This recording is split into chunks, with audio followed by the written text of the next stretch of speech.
And since this is the last speech that I will give as president, I think it's fitting to leave one final thought, an observation about a country which I love. It was stated best in a letter I received not long ago. A man wrote me and said, "You can go to live in France, but you cannot become a Frenchman. You can go to live in Germany or Turkey or Japan, but you cannot become a German, a Turk, or Japanese. But anyone from any corner of the earth can come to live in America and become an American."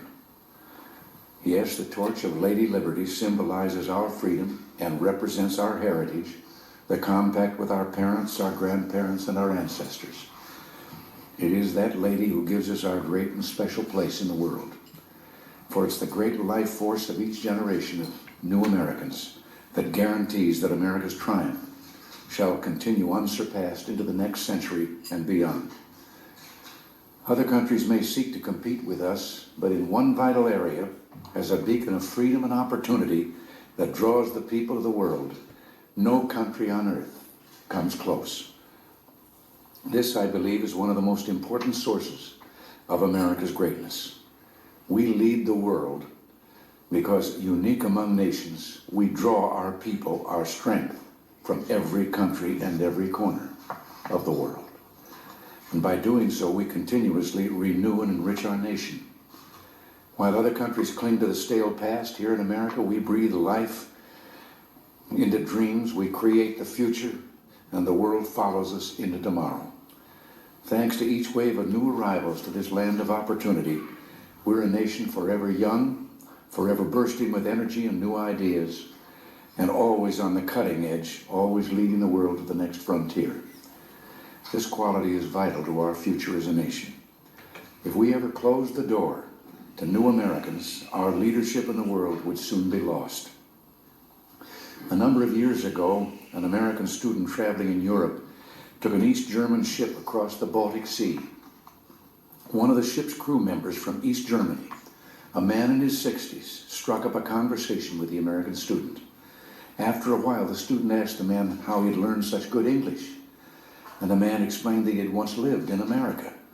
He said that for over a year he'd worked as a farmer in Oklahoma and California, that he'd planted tomatoes and picked ripe melons.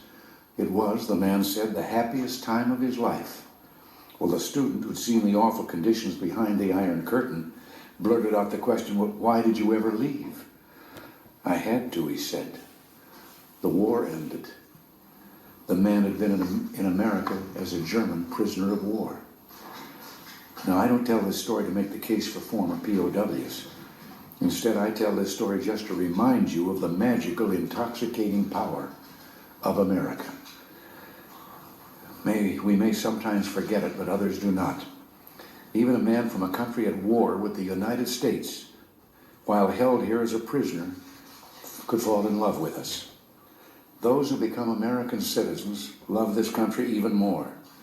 And that's why the Statue of Liberty lifts her lamp to welcome them to the golden door. It is bold men and women yearning for freedom and opportunity who leave their homelands and come to a new country to start their lives over. They believe in the American dream, and over they make it come true for themselves, for their children, and for others. They give more than they receive, they labor and succeed, and often they are entrepreneurs.